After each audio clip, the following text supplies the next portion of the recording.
There's the big scary concept when it comes to really achieving alignment with yourself. Surrender. You have to surrender to the one, to the will of the big baby Yeshua in the sun. And unfortunately, the history of our species has made surrender a catastrophic defeat. What's worse, to give obedience to your higher power. Oof, yikes. Obedience? Like a dog? Like I'm owned by some higher power? But remember, if your higher power is good, they must be 100% good. So this cannot be a trick. But for my own sake of giving myself over completely to my good, I have found it important to be able to reframe these ideas in a way that makes more sense. It is known that you and your higher power are one and the same, which means that we might know that the things we go through are felt all the same by the overarching nebula of the one as we do. But as a human, this is too abstract a concept, and as far as I can see, I'm the one really getting hurt here in the physical vessel. I have free will. I'm calling the shots. You gotta work with me. Okay, so if it feels disempowering to think that power is controlling me, not allowing me to do what I want to do, reconfigure that relationship to realize that you are controlling it. You are deciding where you want to go, and it follows in your step. But it is the real genius, so you need to use it. Then you can feel like the captain of your waters. Look within yourself and ask yourself, where is it that you really want to go?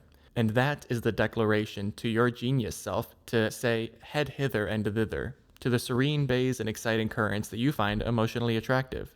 But that means when you get your instructions back from the higher mind, it is also on you to give the execution commands as the captain.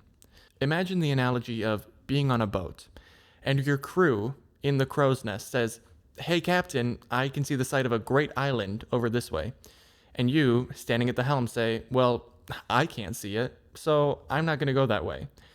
And you head off to sea away from the island, and your naval master says, "The waters will be rough the way you are headed. But the waters look fine as far as you can see, and the sky is nice. Atmosphere is normal, and then you're chopped into foreign waters.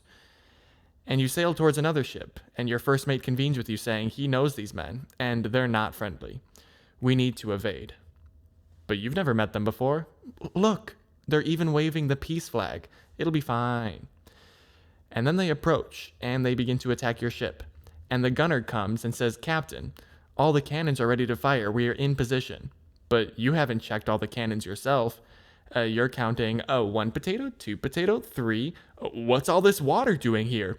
Your ship is sinking. You're going down and you're thinking, if only I had some real help around here. It's impossible doing everything yourself. Yeah, it is. Listen to the personal crew that you have at all times that is attempting to guide you because it is impossible for you to know everything. You end up playing the "God save me," and man with a boat comes by and says, "Come with me, I'll save you." And you say, "No thanks, God will save me." But internally, "God, direct me towards my highest abundant." "Okay, here, this would be fun." "No, I can't have fun. I need directions to my highest timeline where I can have fun." "My brother, it is right here. The fun, I'm telling you. You should go do this thing. It'll be fun." "I can't. That doesn't make sense." "All right, bro. No, you're right. Go your own way. That is explicitly not fun. Let me know if you like that." I know the analogy is difficult to hold up when your crew is probably entirely invisible to the physical eye, but 1, you can give them image in your imagination, and 2, you don't need to see them because you can feel them. You can see the signs and messages they can orchestrate in your life far more powerfully than some ghost telling you to do something on a "just trust me" basis. We are on Earth on expert mode. We are running the advanced routes, so it really feels all the more strict because we may feel that we should have more freedom to explore, and this is rapidly increasing as the Earth is changing. Okay, so if you're playing a game and you have it on impossible mode, you know you can't just waltz around. You need advanced techniques, executed perfectly, and that is the kind of game you're playing here. We're traversing advanced difficulty timelines because we are masters of the craft. And that pull that you feel towards what you ought and ought not to do is your genius self, the higher power, God, whatever, who really knows everything and is giving you very strong and directed pulls saying, over here, this way.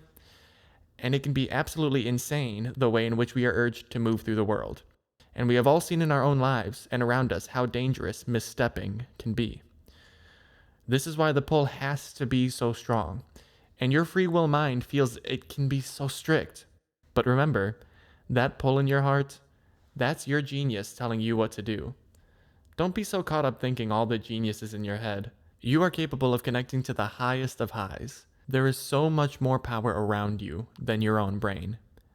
That's when you have to put down the Western ego of thinking your brain is going to solve everything. So when I hear surrender or obedience, I think of working with my team that is helping me out. You want to win the championship?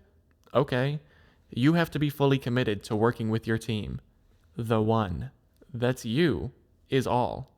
The all, that's the team, is one. Your team is here for you. Are you in?